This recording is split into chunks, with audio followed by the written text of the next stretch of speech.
might help. Good evening. Before I start this meeting, I do need to read the following webcast introduction. This meeting is to be webcast and the Chairman will read the following announcement. Here goes.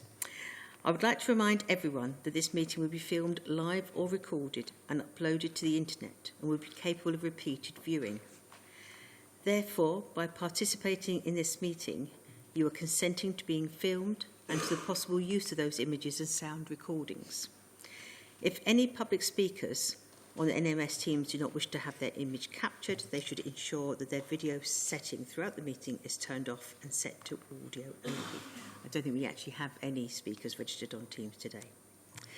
Members and public speakers are reminded to turn on their microphones before speaking, and please turn them off when you have finished. Good evening, everybody. My name is Councillor Sue Jones, and I am chairing tonight's meeting. I'll just quickly make a few introductions so you know who's who. To my right is my Vice Chair, Councillor Heather, and to his right is Vivian Messenger, our Democratic Services Officer for this evening. To my left is Graham Courtney, our Planning Service Manager.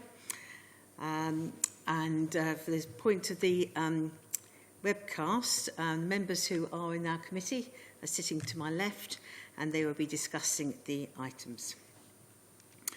Under item 2, I think the public and speakers have been given the advice through our democratic services, but if there's any questions that arise, please don't hesitate. Okay, so item 3, over to you, Vivian, for apologies of absence and substitutes, please. Chairman, I've received apologies from Councillors Bromwich, Kesker, Lyon, Stocker, Williamson and John Whitehouse. Okay, thank you. And substitute members? I've got Councillor Bedford substituting for Councillor Kesker, Councillor Shahal Holden substituting for Councillor Williamson and Councillor Parsons substituting for Councillor Lyon. Lovely, thank you. Thank you, members, for substituting as Stuart Moses for this evening. Thank you. Item number 5 on our agenda, please, is declarations of interest. Members, any declarations, please? Councillor Pond. Madam Chairman, in connection with the application relating to Crows Road, Epping, slight acquaintance with persons connected with the application, not in any way prejudicial, so I shall remain, etc. Thank you very much indeed. Any further declarations, members? Thank you. Okay, in that case, we will move to the item 6, which is the minutes of last meeting. Now, I think actually, obviously, we've had a change of membership since that meeting, but I think here tonight we have got councillors Amos, Heather, Kaufman, Williamson, we haven't got, or Joy, but we have got a few members that were at that meeting. So if the members who were at that meeting, if you could approve the minutes. Great. Yes, consent. Thank you very much indeed. Okay, thank you. Item 7 tonight for site visits. Are there any members who'd like to draw to attention to the committee the potential of any site visits? Thank you very much. Okay, we now move on to the actual items under discussion tonight. So the first one being item 8, which is EPF 0022/23, and that's at 34 Crows Road, Epping. I'm going to just pass straight over to Graham Courtney to explain the application to us. Thank you, Chairman. So this application relates to the demolition of the existing dwelling at 34 Crows Road and its replacement with 2 semi-detached houses. The application was deferred from DDMC on the 10th of April in order for the case officer to check the measurements of the plans on site. A request was also made for an updated CGI image to be provided. Since a full presentation and discussion took place at the previous committee, this presentation will focus on the updates, although I will, throughout this, refresh members' memories of the scheme. So these photographs show the existing dwelling on site including here the large double-height detached garage.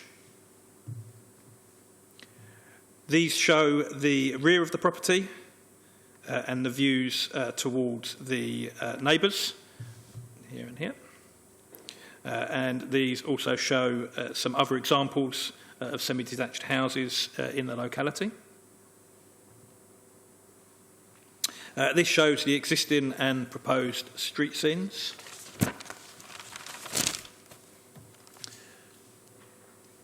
This is the amended CGI image that now shows the existing trees and street furniture, which is to be retained. This shows the slightly amended plans for the rear and side elevations. So I'm just going to go here. So these have been amended from the plans previously presented, since the previous ground floor flank windows that were here and here have been removed, and a door inserted in place of one of these, here and here in each of the properties. This is the floor plan, and just shows on here the changes to the ground floor plan. So that's the door where there was previously a window, and that's where the window previously was, and there is no longer a window, and obviously the other property would have a mirror view of that. The proposed site plan is largely unaltered, the exception being that the existing street trees have now been included in that. The applicants have also proposed to reduce the finished floor level at the rear by 280 millimetres to further mitigate any harm to the neighbours. So this plan here also shows the topography, the topographical changes on the site. So as previously put forward, officers consider this proposal to comply with local plan policies, and therefore the application is recommended for approval, subject to conditions and a legal agreement. Sorry, I didn't actually mention here, so just to confirm, the officer did go down on site, did take those measurements. She spent a couple of hours down there measuring the site and the surrounding area. I believe she met with the neighbours. She went through the measurements with them, and she has confirmed that the measurements as shown are accurate. Thank you. Thank you. Members, we have two speakers on this item. Firstly, Mr. Robert Lambert, an objector, sorry. Good evening. Sorry.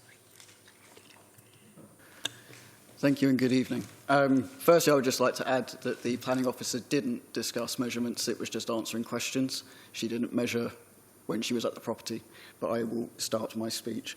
The residents of Crows Road strongly object to this proposal. Epping Society also strongly objects. Mr. Charles Geddes, member of the Planning Committee for Epping Society, came down to the site today. This plan is the very definition of overdevelopment.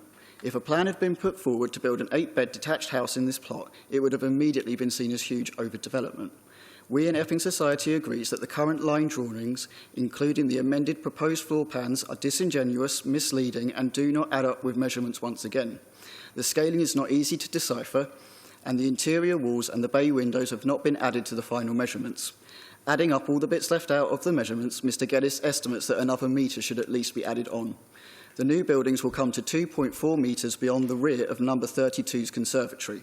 On top of this, the development in the roof space means the height of the new building would be equivalent to 4 storeys high due to the drop at the rear.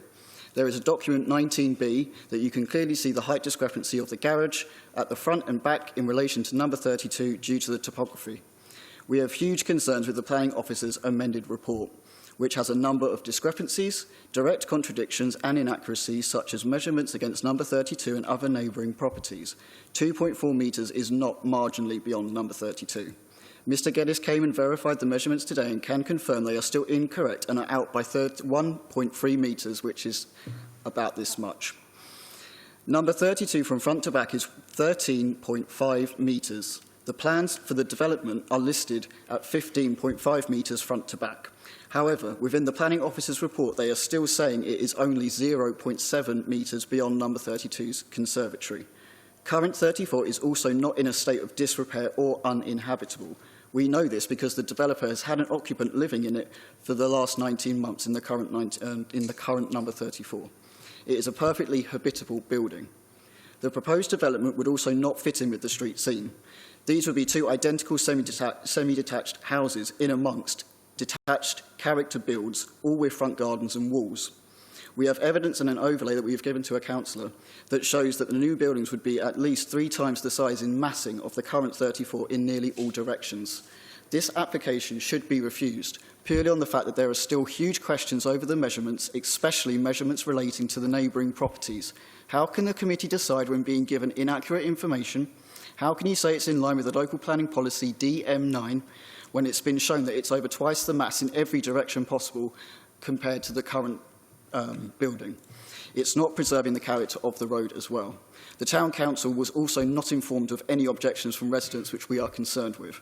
We are the residents of Crows Road, made up of young families to elderly residents, and we are pleading with the Council to not allow this proposed plan through. This is a developer who is seeking to push through a totally inappropriate development, including a demolition of a house that is totally sustainable. We, as the residents of Crows Road, will not stop until, and we will do everything we can possibly do. Do you need to ask you to wind up, please? We will do everything we can do to stop this monstrosity of a build go through. Within new buildings that are being put up that aren't placed, there's a new development down the road. Do you need to ask you to finish now, please? Your timer has rung. Thank you. No problem. Thank you. Thank you. Our second speaker tonight is the applicant's agent, Robert Shaw. Good evening, and thanks for your time. At the DDMC meeting held on Wednesday the 10th of April, a number of issues were raised by councillors. These have been addressed as follows. Site dimensions and levels have been physically checked and confirmed to be correct by the planning officer. A new CGI has been provided, as you've seen, including the tree and telegraph pole outside the site, which will be retained as intended. The parking arrangements and crossovers have been approved by Essex Highways. We've met with neighbours and understood their concerns, leading to the kitchen side window being removed, so there's absolutely no possibility of overlooking now and for the future. The finished floor level to the rear extension was also dropped by 280 millimetres as explained, and a new drawing provided showing the relationship of the proposed rear extension and patio to the existing garage, the existing garden and existing boundary fence with 32 Crows Road. As illustrated in that drawing, removing the garage will actually improve the outlook and amenity of 32 Crows Road, and there will be no overlooking from the proposed patio. Regarding any concerns on overdevelopment, a street survey has been supplied which includes details and locations of comparable semi-detached properties in Crows Road. This confirms that there are a similar number of detached and semi-detached properties in the immediate vicinity of the proposal. There are also many houses nearby built right up to the boundary, and the proposed 1.1 metre sideways are an improvement on this precedent. The existing property is just 800 millimetres from the boundary with number 26. The proposal increases this space to 1.1 metres. The existing two-storey garage is just 300 millimetres from the boundary with number 32. Again, the proposal increases this space to 1.1 metres minimum. Regarding any overlooking to the houses to the rear in Rodley Close, the Essex Design Guide requires the back-to-back distance between houses to be a minimum of 25 metres. The proposal is in excess of 30 metres. The proposed ridge levels and eaves height are exactly the same as the existing property. Drawing P1 includes finished floor levels of the existing and proposed property, which are the same. Regarding bats, planning officer Kelly Sweeney has confirmed this is not a planning issue. All species of bat are protected under common law. If planning is approved, Ara Homes will have to obtain a bat mitigation licence from Natural England and employ a specialist consultant to carefully remove and rehome the single common bat observed during the bat survey already completed. Many thanks, and we hope that you can agree with the planning officer's recommendations and can approve the proposal. Thank you very much indeed. Thank you. Members, before we open up for discussion, could we just see, firstly, I'd just like to ask Graham Courtney if he can just confirm again about the measurements being checked and double-checked as a site visit. Yep, as I say, I had confirmation just today from the case officer, that she spent a couple of hours down on the site. I think she says in the report the date she went down, if I remember rightly. She visited on the 26th of April. Yeah, she went down. She spent a couple of hours down there. She measuring it, discussing the application with the neighbour, it says here. Absolutely satisfied that it's accurate. Yeah, absolutely. Thank you very much indeed. And before we actually move on to the discussion, have members got any questions they want to ask first? I thought if we field some questions first to make sure that when we actually open the discussion, we're actually discussing rather than just questioning. Anybody? Councillor Kaufman? Could we see the street view and the view to show how the extent of the back of the property? The presentation was fine, but it went too quickly. I'd like to look a little bit more slowly, please.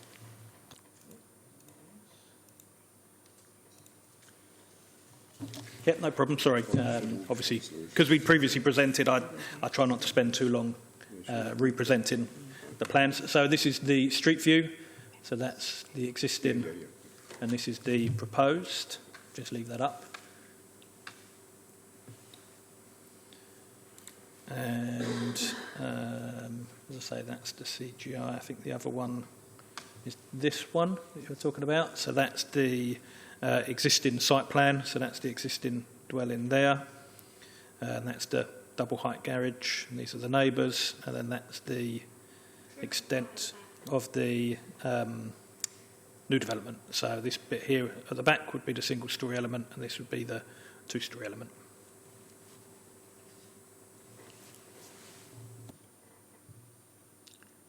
Thank you. Any further questions? In that case, members, if I can open up the discussion, please. Any points? I was going to say. Councillor Holly Whitbread, who isn't a member but she's here to put a point of view across to us. Thank you. Thank you, Chairman, and thank you for allowing me to speak. I'm here as a ward councillor and I have spoken on this item before. This application, it worries me. I think we've had an unfortunate process from start to end, and obviously we had to bring this back to committee because there were a number of discrepancies in terms of measurements, a number of questions from the residents.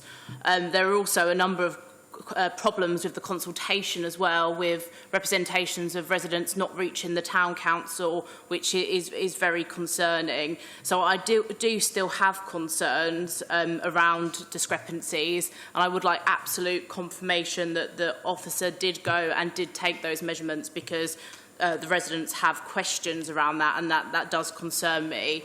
But just speaking purely on the application in front of me, unfortunately, I can't see how we can support it. Although you can look at it in a balanced way, and the principle of development is something that may be accepted on this site. But actually, if you look at the drawings, and the residents of Crows Road have provided me with these drawings this evening, which I appreciate you won't be able to see from over there, but we're talking double the size of the existing property. It really is overbearing, overdevelopment. This road has got a character to it. It's a road of two halves, and yes, there are semis on the other side of the road, but not directly next to. And actually, this side of the road is a real mixture of houses. But it's also a road that has had real change in recent years. You've got the Qualis development behind it, just a little bit further down the road. You've got a number of new houses on a former garage site. So this is a road which has really changed, and I have real concerns for the residents living either side and behind that this will be really overbearing. And I do appreciate that the developer has removed the window from the plan, which I think is a step forward, but actually the 200mm drop down at the back is very minimal. I mean, you're talking less than half a ruler in size. So my concerns still exist on this. And I think I do have to stress that it's quite concerning that there have been so many issues, whether it be the residents' representation didn't reach the council or the town council, but also the questions over the measurements and actually the fact that there was no site visit in the first place, and then there was questions about what actually happened on the second site visit. So I'm really critical of the process here, but actually more I want to represent the residents and share their concerns that this is real overdevelopment and actually would really change the character of the street scene on Crows Road. Thank you. Thank you. Yes, please do. Thank you, Chairman. Firstly, I'm not going to speak about the opinion in terms of the impact. That's absolutely fine. That's obviously what the application is here in front of members to determine. It is up to you to determine. We put forward a recommendation, but by all means, by no means do you have to follow that recommendation. You are free to reach any conclusion you like in terms of the impact. But I do want to just come back, and I have confirmed about the again, I don't want to use the word discrepancies because actually the site visit has revealed that there were no discrepancies. The plans were accurate. There were no discrepancies. The measurements were checked. I can confirm that the case officer did go down on site. I understand she actually visited with the neighbours. I actually understand she may have sat in one of their conservatories. So she has absolutely 100% gone down. I certainly wouldn't want to accuse any of our officers of lying. There'd be no reason for them not to go down and take measurements. So there were no discrepancies there. And also, obviously, I can't comment on letters not reaching the town council. I'm not really sure what I'm supposed to... I wasn't asked to say anything, but obviously that's not anything that we have any control over, unfortunately. So, yes, we are at a point where we did have to check some things, but actually all of those checks came back showing that there was no need to check them because everything was accurate. So, yeah, let's hopefully make a decision. I must ask members of the public to resist from shouting out, please. I'm sorry, all right? Please ask you not to keep shouting out. Thank you. Members, I think yes, but before, I do think we need to now accept that the dimensions we have in front of us are accurate. There has been a detailed site visit and opinions have been sought from neighbours at length. Right. Further points of discussion. Councillor Bedford. Thank you, Madam Chairman. It's a difficult one. I did look at the webcast because I actually missed the last meeting when it was at Plans East. I took some time to familiarise myself with the turn-ins as well, although I do know Crows Road. I have to say it is quite balanced, but looking at I'd say a bit of an eclectic mix of housing throughout the road, I think the design that's been come up with is fitting in. It seems to flow along the lines of the other houses.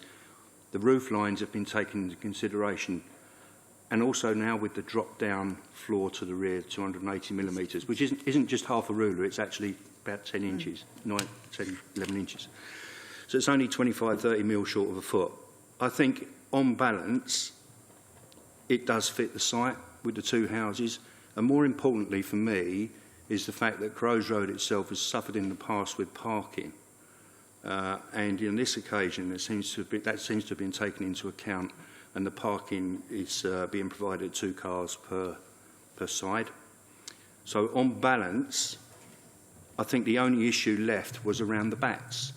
Now the bats was discussed by the objector quite extensively in the previous webcast, and I think we have to take into account that removal of bats is not a planning consideration, but it is an important consideration for the conservation people. And they provide adequate facilities for removal, and they will be the ones to decide ultimately if the bats can be moved or not moved. Our decision tonight is purely on the planning decision around the two houses. And I'm minded at the moment, depending on what other members say, to actually grant. Thank you. Councillor Pond. Well, thank you very much, Madam Chairman. Nice to see you back in the chair after an enforced absence for a few months. This is an interesting road. Crows Road very much of a piece, obviously set out in the 1930s, grass verges, with modest houses on fairly ample plots. Now, some of those ample plots have been eaten into over the years, as we can see by various flatted developments, and also by the townhouses that back onto this site in what I think is Bodley Close, where whoever developed that put too many houses in, meaning the separation distance between this property, this site, and Bodley Close is not over generous. I agree it probably fits in with the Essex County Council dictum on this subject. But what is being intended here is the replacement of one detached dwelling, fairly modest within a reasonably sized plot, by two very bulky semi-detached houses. Thus, planning gain is one unit, and of course several £100,000 in development in value. But I do think that what has been put on there is too large for the size of the plot. It is. I know we must make use of previously developed lands in the MPPF, but this is, I think, town cramming. This is simply putting too much on a relatively small plot, which has been occupied for perhaps 70 years, 70, 80 years, by a fairly modest detached house. I disagree with the phrase that in the communication that we have received from the developers recently about the existing premises being tired and worn out.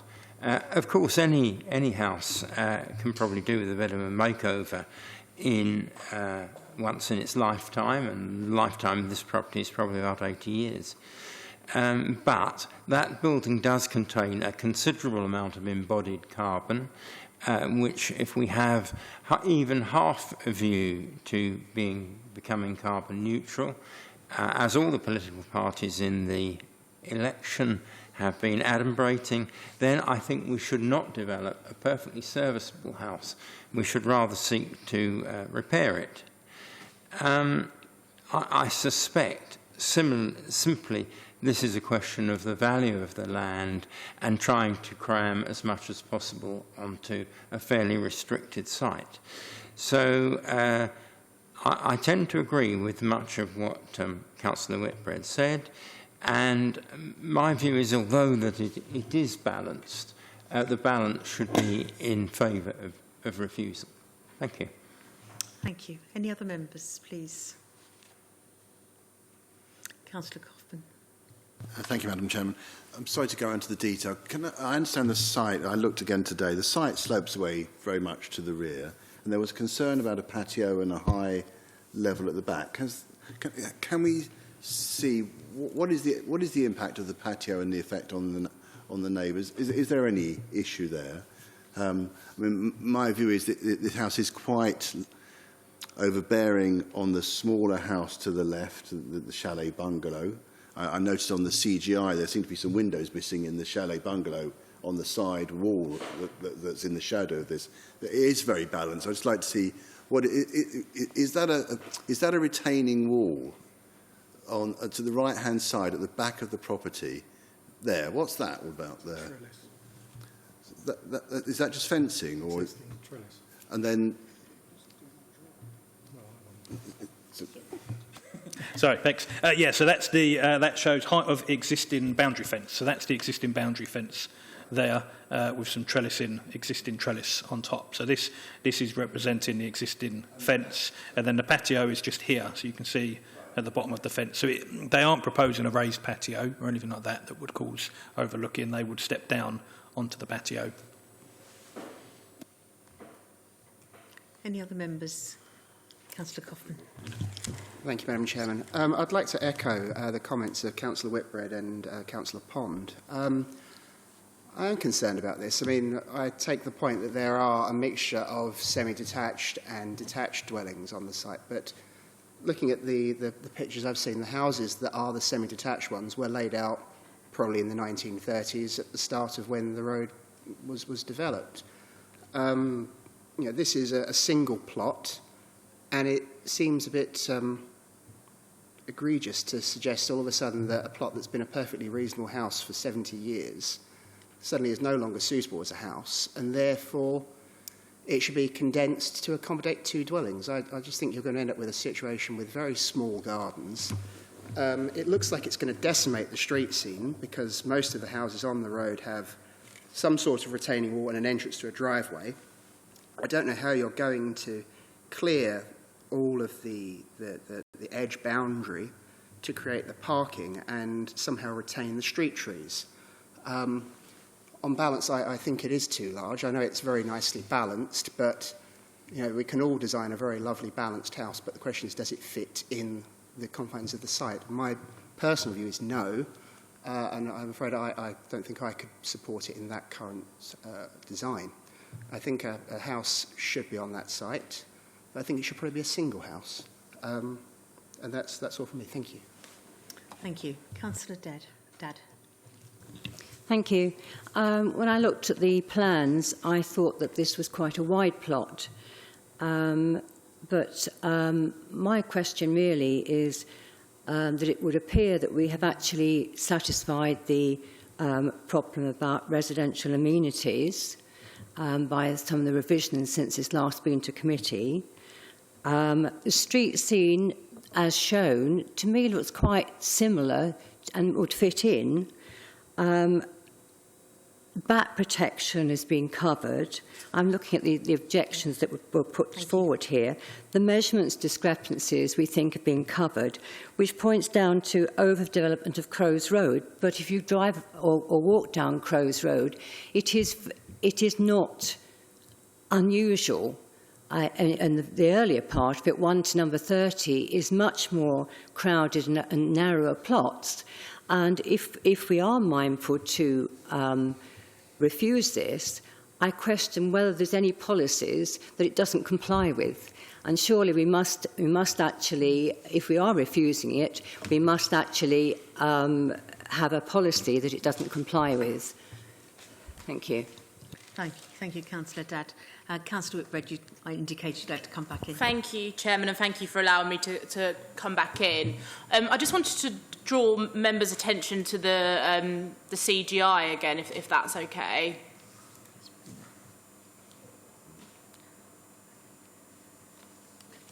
I've spoken with residents about this, and there are a number of concerns that this isn't reflective of the true street scene. Councillor Kaufman commented on the trees and how they would fit in, but also in relation to the additional pillar that has been added on here. And it does look like this image has been kind of distorted to give an idealistic view of what the street scene would look like, and actually doesn't reflect the reality of what could be put on the site, but what exists now. So I think that's an important point to flag.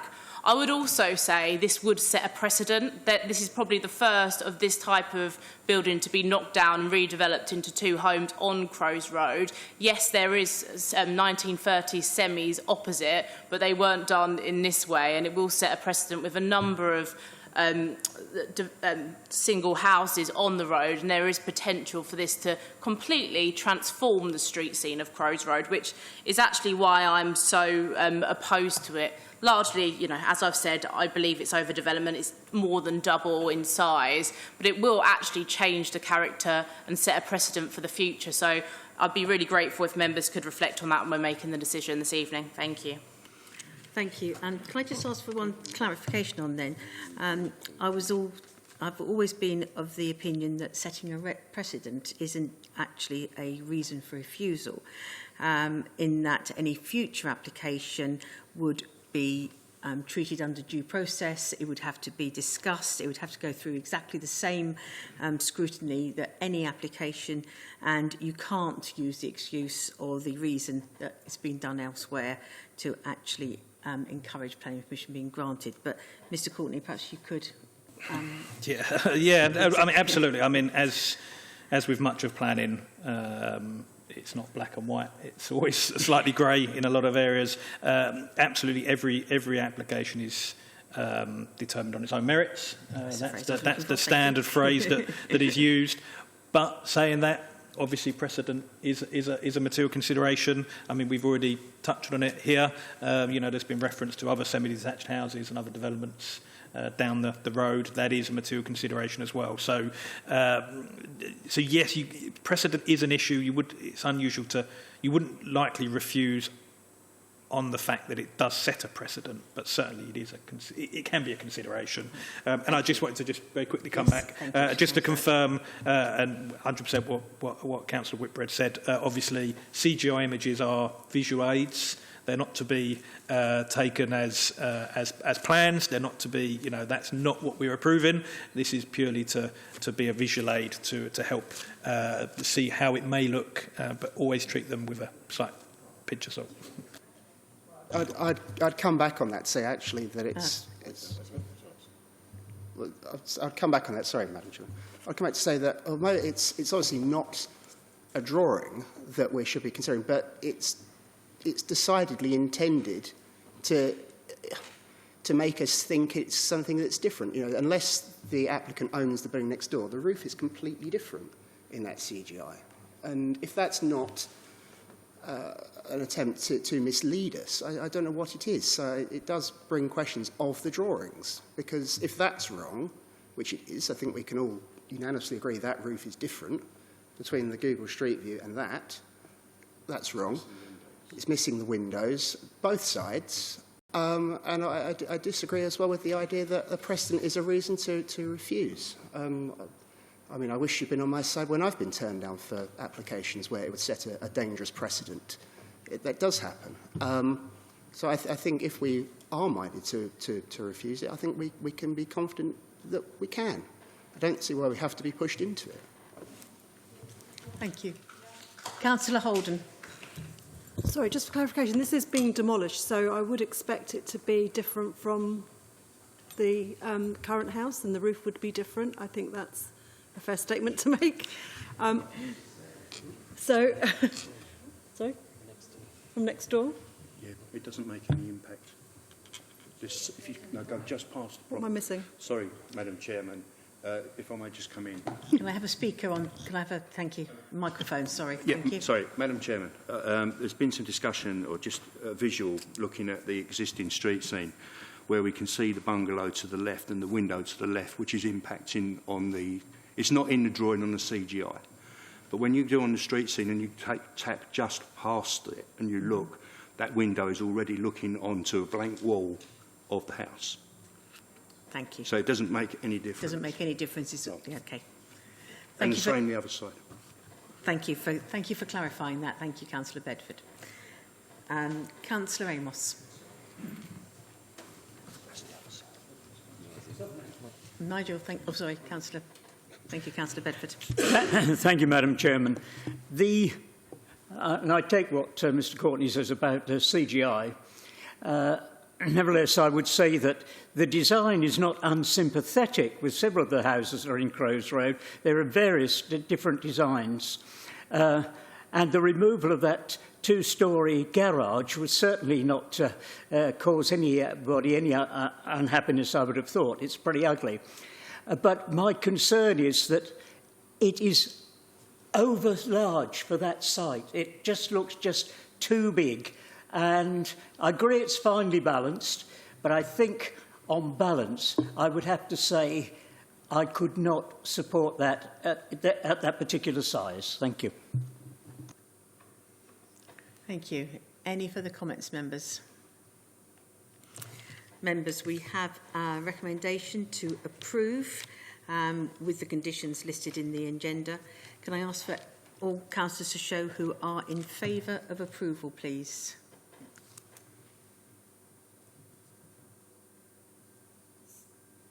Six, Chairman.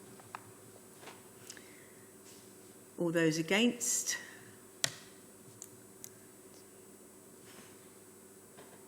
Six, Chairman. Can I just do 4 again, please? Can people who are for the application put their hand up? For the application. 1, 2, 3. Yeah, 6. And against 6. And any abstentions? None. Don't think there were any.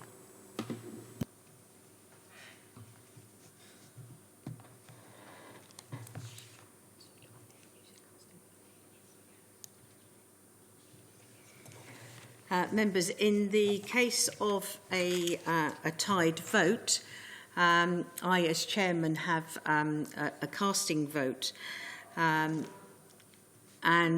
I think it's always difficult on a casting vote. It's always, and you can't, but there are two things that sway me in the way I feel the casting vote should go, is that firstly, our officer recommendation is to approve this application with the conditions.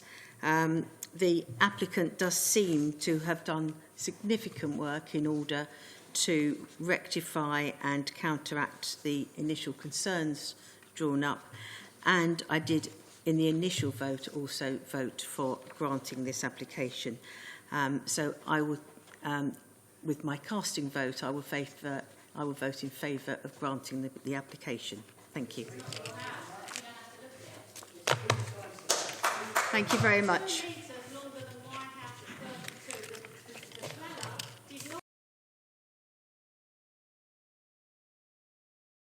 The application has been granted. Thank you very much indeed.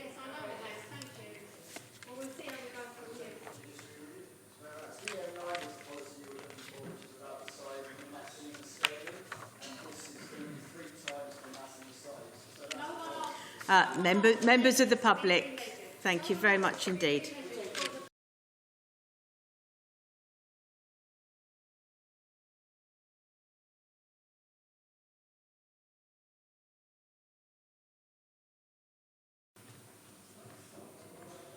Members, I think we'll just pause for a few minutes just so that members of the public can leave. Thank you very much for the councillors that did listen. Thank you.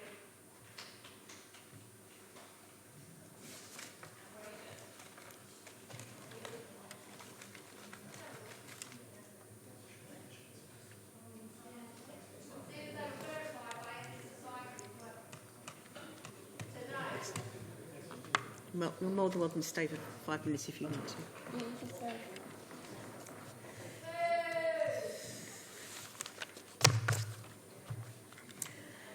Members, our following two items are, of course, interlinked and interrelated. So we've got agenda item 9, which is the erection of a single-storey oak-framed orangery following removal of lead canopy. And we also have the corresponding Grade 2 listed building consent. During the briefing, we felt that it was probably best to take them hand in hand together to avoid a lot of repetition. Sorry, Vivian, could you just confirm in terms of speakers whether it was agreed that they would speak on both items together? If the speaker does want to speak on both items together and have slightly longer, then you can do that, yes. Could I speak in respect of both of them at the same time? Yes. But perhaps give me 4 minutes instead of 3. That seems eminently fair. Thank you very much.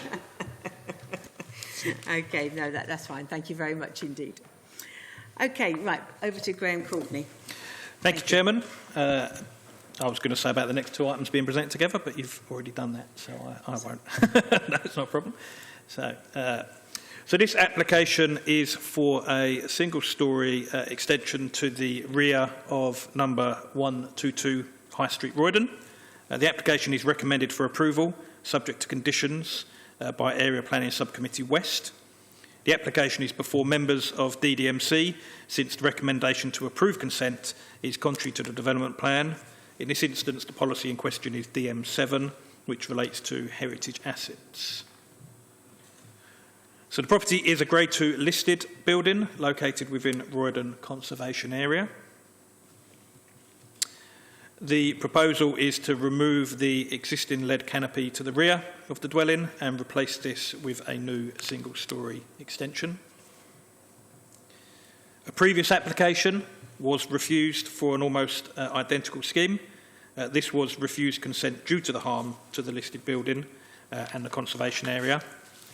The decision was appealed but dismissed by the planning inspector for the same reasons.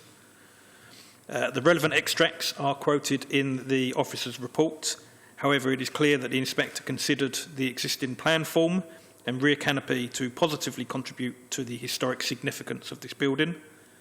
They also concluded that the excessive footprint and size, its design and the removal of the canopy would harm the special architectural and historic interest of the listed building. This proposal, as I say, is almost identical to that previously refused and dismissed on appeal. It is the same size and design and would remove the existing canopy. The only change are some relatively minor fenestration changes to the rear. So this shows the publicly visible front of the property. It is accepted that this elevation would not be impacted by the proposal. This is the existing canopy to be removed.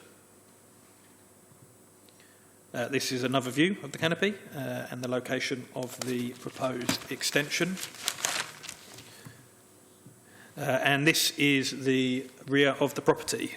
So at Area Planning Subcommittee West, members felt that the proposed extension was acceptable and recommended approval.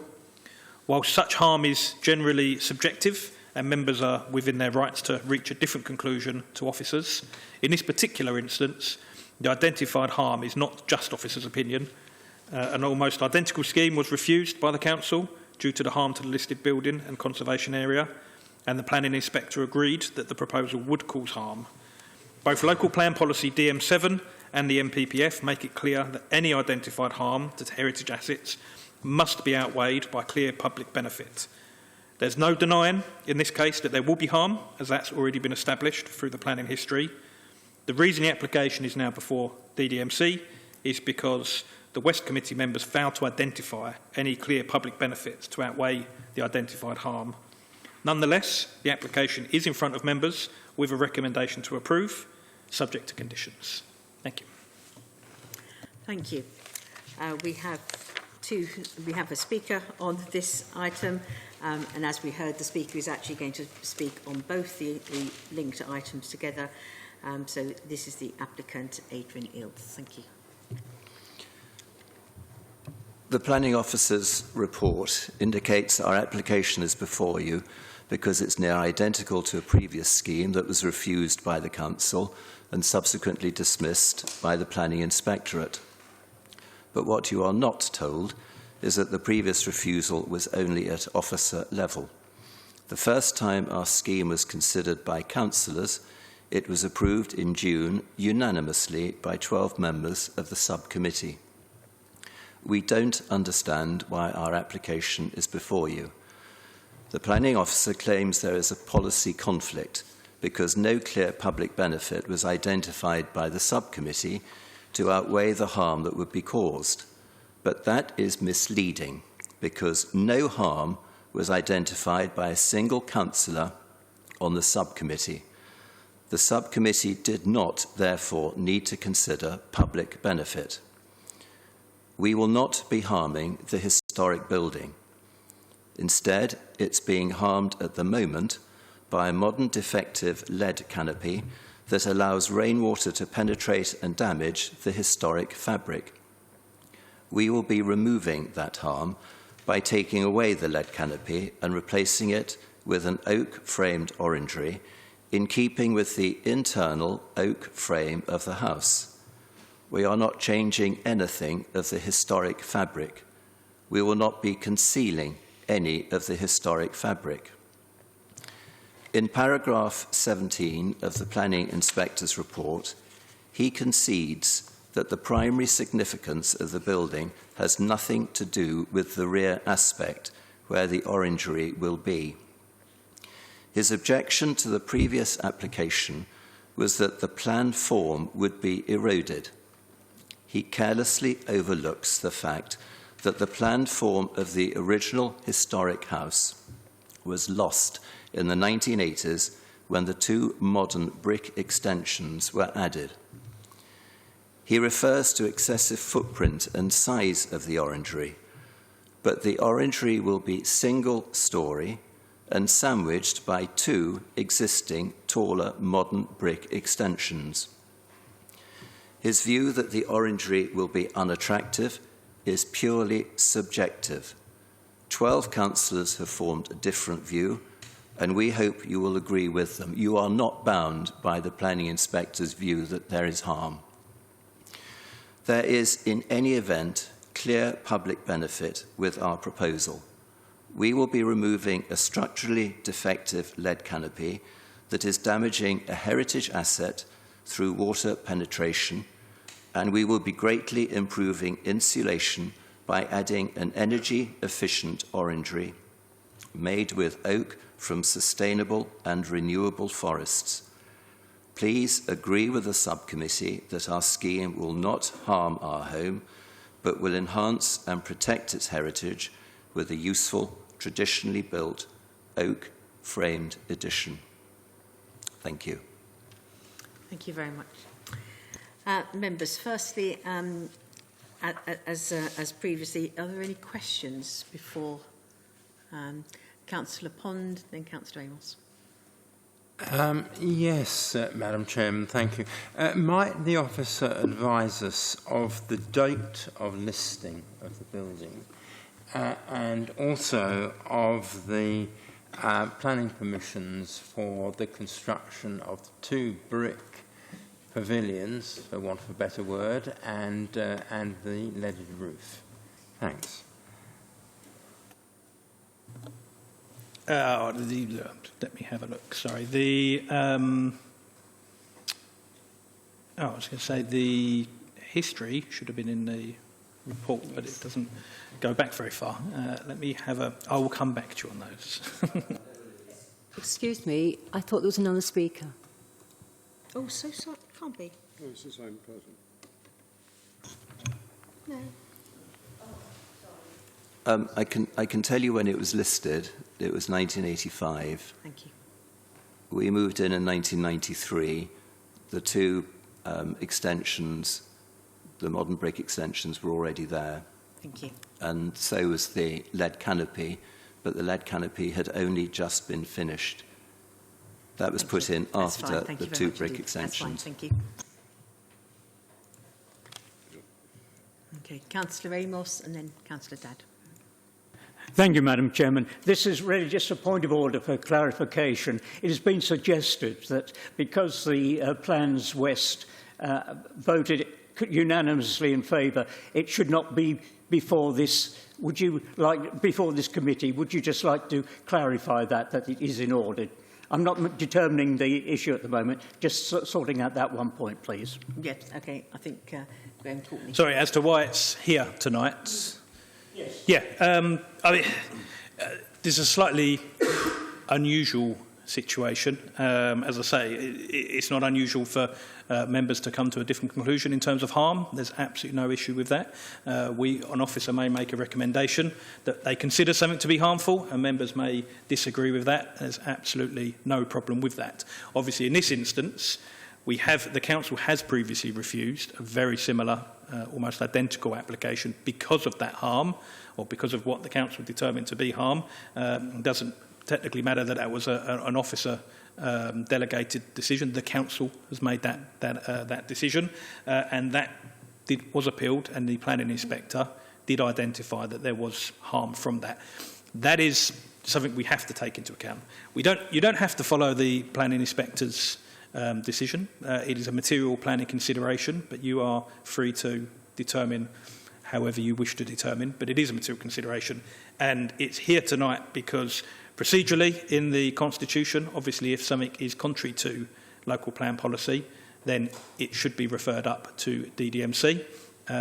It is considered that because of that identified harm and really the lack of any justification given at West, if West members had actually given some justification as to why they had reached a different conclusion than the council previously and the inspector, then that may well have avoided it having to come here, but there was no justification given. It was just, we don't think there's harm, even though there's been identified harm previously. So that's why it's in front of members. You are free to reach a similar conclusion. That is absolutely fine. It is now recommended for approval, but we need to follow that procedure to avoid any risk of any legal challenge. Thank you. Okay, Councillor Dadd, and then Thank you. I maybe can help a little bit about why it could be considered to be acceptable. I've been chairman of Ongar Neighbourhood Plan Community Group, which produced the neighbourhood plan, and worked closely with a town planner who specialised in historic works, because we wanted to actually strengthen the neighbourhood, the MPPF and the local plan as far as Ongar is concerned. And one of the things that we were able to do was insist that anything that is added to a listed building could be reversed. And interestingly, looking at the details in this, this oak-framed orangery could easily be replaced without any harm to the existing property. But I want to actually also draw your attention to a couple of things here, and that is assets, listed assets, they are irreplaceable. But if you look at the MPPF, the latest one, it's paragraph 195, which quite clearly says these assets are irreplaceable resource and should be conserved in a manner appropriate to their significance, so that they can, and this is the important thing, so they can be enjoyed for their contribution to the quality of life of the existing and future generations. And I think that is a key point, because this is not a museum piece. In the 17th century, it's one room cottage, or two cottages, timber framed. 18th century, or rather from 1800s onwards, there was a brick facade. They only did that with buildings that were of reasonable significance, or the owners had a considerable amount of money. So it was considered a nice sort of family home then. Now, if you go forward to when it was listed in the 1980s, there was a lot of things that happened to it. There's no doubt about it. It's in a lovely setting, and from the public realm, it looks as though it's being very well kept. But it is not a museum piece. If you think about even from the 20th century, we have indoor lavatories, we have bathrooms, we have central heating. And to enjoy living in a house like that, I mean, also kitchens. People like to actually have a bigger kitchen where the family can congregate. But also, this is called an orangery, but really it is just, I think you should think about taking the removal of the canopy is immaterial, because that was put in after the listing. This is just an infill with not a flat roof, as the inspector says, and not a flat roof, as the officer says, but it's a glass roof, not a pyramid. It's a glass lantern roof. It's got a certain amount of edging around it as parapets to take that weight. And at the front, there again is mostly glass. Hopefully, I'm not quite sure, and I need to ask a couple of questions. Small panes, which would be more in keeping with the original and with the period. And today's families like to enjoy their garden. Really, it's a garden room when it's too cold to sit out, and the bifold doors will bring the garden into the house. It's not, as the inspector and the officer says, going to change the living room to be a larger living room. That is staying intact. This is just making better use of the space there, so you can appreciate the east sun, and as it protrudes a little bit, it will get some more of the south sun. But I think the other point that I would like to make, and I'm sorry I'm going on about, and that is public benefits. Because having read the planning, the PPG on Historic Environment 2019, it explains a bit more about what public benefits are in the way of listed private buildings. And I just, bear with me, if I just say, it's quote from this, and it says, benefits do not always have to be visible or accessible to the public in order to be of genuine public benefits.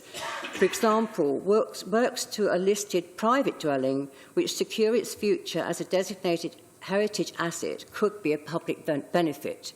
And I think this has been unfortunately dismissed as no public benefit because it can't be seen. It is a public benefit because it keeps this in good order in the type of living that today's people want to live. And it was not, in my opinion, there's no harm to the fabric of it anyway. But thank you. Thank you very much indeed. Thank you. Councillor Holden.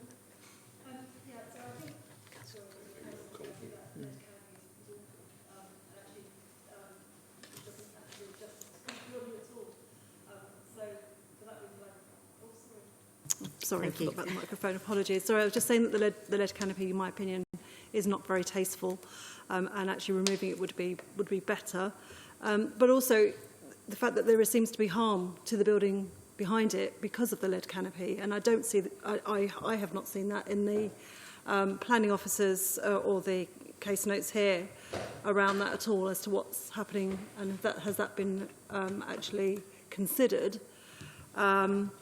And I think I agree with my councillor next to me that I think, you know, we have to move with the modern times, and, you know, the comments here about the fact that this is an increase in lounge space, which is not warranted, is very subjective.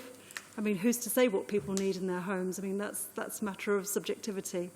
So I'm inclined to agree with granting this. Thank you.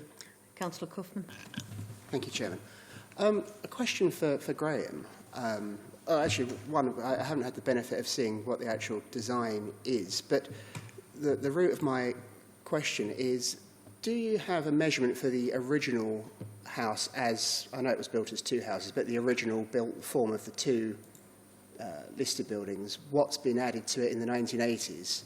And if I understand it correctly, we're also increasing floor space now. So is this not a question of cumulatively we're now overdeveloping this? Because I would assume possibly that there is now more floor space proposed now than there is with the original building. Perhaps Graham can confirm. I don't have plans in front of me. We will have plans of the building. We do tend to have plans that date all the way back to sort of 1948, where those are on a site.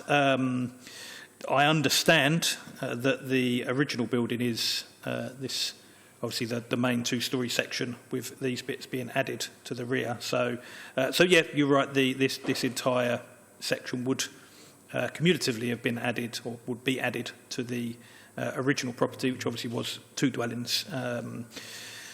So yeah, I mean, members are welcome to take that view. I don't think necessarily. Well, I suppose there was concern raised by the inspector previously about the bulk of the addition. So that is a material consideration, yes. Thank you. Councillor Amos. Thank you, Madam Chairman.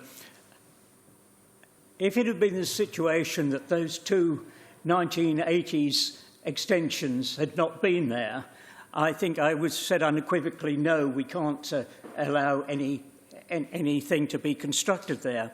However, those two extensions really have changed the whole nature, in my mind, of these premises. And I could even go so far as to say that I think the addition of the orangery might actually improve it. But I'm also mindful that we are looking at the rear elevation. The front elevation is untouched, and I really cannot see that this would be harmful at all. So I would vote in favour of approval. Thank you. Thank you. Councillor Pond. Madam Chairman, I have a certain amount of direct experience to bear on this, not on this particular building, but because this is in a conservation area which was documented and enhanced by Paul Sutton when he was the conservation officer of this council over many years. I also live in a conservation area in a locally listed building, not statutorily listed, but locally listed. And certainly the advice given by the council and its conservation officer in 1997 and 1998, which was the era concerned, was that when I wanted to have replace an unpleasant rear veranda of 1960s plastic that something like the existing, that is, the lead roof, hipped roof, would be an enhancement to the locally listed building. And I believe that is true. I don't think leading of that kind, even in the 1990s, could be done by just any builder. There were specialist craftsmen. In my case, it was Harry the Leader who was called in from Broxbourne to do this work. So I really don't see any virtue in altering a listed building in an unsympathetic way by putting on a so-called orangery. I mean, I think the only orange is it's likely to contain a plastic bag of Sainsbury's Satsumas. It is not there, it is not designed for the growing of orange trees, which orange tree is. Now, it is the prescription, not in our local plan, but in the National Planning Policy Framework 2023 about heritage assets is quite prescriptive, and I'm afraid I entirely disagree with Councillor Dadd on this. I think the officers are correct when they identify that this is a departure from policy, but it's not our own policy, except insofar as our policy mimics the relevant sections of the NPPF. So, in my view, it has been called to us correctly, and I can see no reason to disagree with the officers bringing it back to this committee, or the inspector, who was very clear in what he said on an identical application. So, I'm afraid I don't support this. Thank you. Councillor Bedford. Thank you, Chairman. Well, what do? Let's have a look at this. The main house itself is probably Georgian in date, looking at the windows that were in the original. And then coming forward from that, we've got two, as Councillor Pond said, quite ugly buildings each side, done of yellow stock brick that don't really match in. And then we've got the lead work in the centre. I think we have to go back to the main building, and we think, you know, historic England, their approach to a building like this was about maintaining the original fabric of the original building. Now that appears to have been done. Then we have to balance that with the fact that the existing lead work that's already there, as stated, is probably leaking. It's quite dated. It's going to need to be replaced at some point. I'm not saying now, but maybe they can do some repairs or something. But what's more worrying for me slightly is that once we take the lead down, is the pointing for a building of that age more in line with the, what do they call it, the special mortar, the lime mortar mix? So if we have to use, if it has to be bonded in, whether we do the orangery or whether we do leave it as it is and there's repairs carried out, we have to consider that, I don't know if there's a condition, I might have missed it, that any mortar mix has to be the same mortar mix as agreed by the officers, to make sure that we maintain the integrity of the original part of the building. Now, when looking at the proposal before us, actually, I don't think it's that bad. I've seen other properties where orangeries have been put in, and they do blend in. The problem for me is, do we blend it in with the Georgian windows that sit behind it, or do we go to the Victorian-type windows that have perhaps been put in on either side? And it looks to me like the owners are putting in the main fabric windows that match the windows above. So I'm minded at this point to think this is actually a historic building that needs protecting from the rear elevation, which isn't seen by the public, and it's been done on other properties as well. And the key point is about maintaining the integrity of the main building, and I personally think that actually this fits in. So I'm minded to go with approval. Thank you. Thank you. Councillor Allgood. Yes, thank you, Madam Chairman. It's probably just seeking a point of order. I'm obviously aware of appeals, and if we were to go against the officer's advice and we want to approve it, we're obviously going against the advice of the inspectorate. Who actually then appeals our decision if we should decide to approve it? Well, technically, the recommendation in front of you today is to approve. It's not the officers. The officers previous recommendation was to refuse, but the actual recommendation in front of you is to approve as per the West Committee. It's a little bit confusing because the original officer report is reproduced. So if you look at the conclusion, it says refusal, but that's because that's, yeah. Technically, there is a process where something that's a significant departure from local plan policy can be referred up to the Secretary of State, and they can determine whether they want to determine the application. You have to give them an opportunity to do that. Given the scale and nature of this, I don't think, personally, we would be looking at pushing it quite so far as that. I think if members determine the approval today, that will be that, and the approval will be given. I just wanted to make sure, obviously, we have to follow the procedure. It has to come here. Members have to be aware of, I suppose, the risks in this. And it's a shame Councillor Dadd wasn't on West Committee, because at least you've given some justification as to why a contrary decision could be made to that previous inspector's decision. So, yeah, I don't think it would go any further. Councillor Coughlin. Thank you, Madam Chairman. Can I ask again what the position of the Conservation Officer is on this? Because the direction we're going is that we are going to completely overrule our Conservation Officer, correct? But what was her actual objection to it? We do have to take her view on it. Yeah, it's harm to... Sorry, thank you, Graham. Yeah, I mean, well, it is exactly as laid out in the recommendation and the previous recommendation about the harm to the listed building. But obviously, our conservation officer is providing advice. It's not unusual for us to take that into consideration, but not necessarily agree with it. Same way as members don't have to agree with our recommendations, we don't have to agree with the conservation officer's advice, and there are occasions where we will weigh in the balance the planning merits and not agree with the conservation officer. So there's no issue with us disagreeing with her advice. Councillor Morgan. Thank you, Chairman. Just going on from that, in 2022, this was refused and dismissed on appeal. I might have missed something, but what is the difference to that application in 2022? That's kind of the point of why we're here. Largely fenestration details. So there's a large bifold doors along the back here being proposed.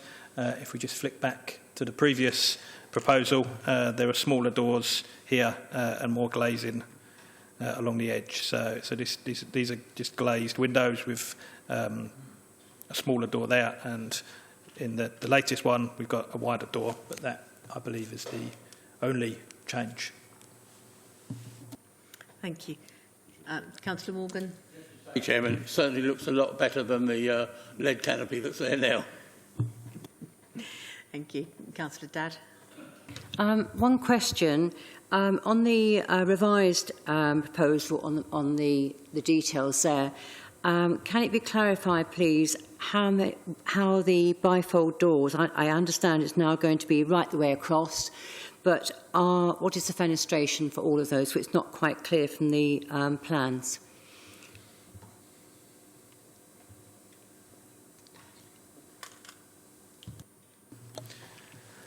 No, you're right. It isn't particularly clear. I think the plans have just been sort of amended from the previous, because actually it looks like the kind of middle section is the sort of small panes, Georgian-style panes, similar to where the others, the previous doors were, and the end ones have been left blank. So I don't know, but we would condition that. There is a suggestion that the details of those windows would be submitted and agreed. Sorry, can I ask whether we are allowed to ask the applicant whether there is the detail? Can you answer that as quickly and briefly and matter of fact as possible, please? The drawing shows, looking through the outer glass, what you see is the inner doors, which are the same. The outer windows will be glass. as the glass in the modern sections on either side. Could we just put up the photograph of the rear, and I think you can actually see those existing. Right. So that's clarified. Yes. So thank you for that. So there would be clear glazed, fully clear glazed doors across the whole back, and what we could see there were these existing doors that would be retained. Okay, Councillor Dadd. Can I come back? Can we make a condition then that they have small panes, the glazing bars, so that they match the original building, so it's more in the Georgian style, rather than full? Sorry. Yeah, Councillor Bedford. I think Councillor Dadd might be missing the point. The idea is that when you look through the clear glass, you see the original features of the main building. So you see the Georgian building as it is, with a clear view straight through. And when the bifold doors are open fully, then you see the full aspect of the building with the rear doors closed. Thank you. I think that's what. No, I think so, and I must agree. I think actually that would be very clever use of the bifold doors. So, I know Councillor Whitbread has indicated, but just before, can I just go back to one point, please, if I may? As Councillor Dadd was saying about trying to prove and look at public benefit, obviously the lead roof that is there now is at the moment causing harm, and we've been told by the applicant that the damages it's causing. Is it too simplistic to be sort of... it's obviously of the public interest and benefit for the original to be retained. So surely the lead roofing causing some significant damage as it is at the moment would lead to be of public benefit for the orangery to be granted. That's certainly a view that could be taken. Right, thank you. Councillor Whitbread, thank you. Thank you, Chairman. I hadn't intended to speak, and I'll keep it very brief, but I sat on the original Plans West Planning Committee when this was discussed. And I think the strong view of the committee, and I'm sure this was represented in the officer's report, which I had to leave the room for, was actually that this was a complement to the property. Period homes and historic houses are absolutely vital, and it's so important we preserve their character, but it's also important they're functional and can be lived in. I know the applicants this evening have been going back and forth on this for a number of years and take great pride in their property, but I just thought it would be worth making, I think it was unanimous at Plans West, and it very much felt that this was a complement to a historic building rather than to the detriment, and as has been commented on this evening, the lead canopy certainly isn't a complement, and this will be an improvement, so I just wanted to say that I was supportive and members of Plans West felt the same. Thank you very much, Councillor Whitbread. Any further comments, members? Okay, although we have discussed the items together, we do, of course, need to take two separate votes. So we are looking first to vote on the recommendation is to approve with conditions, and this is on EPF 0748/23, the erection of the single-storey oak-framed orangery. All those in favour of granting permission, please show.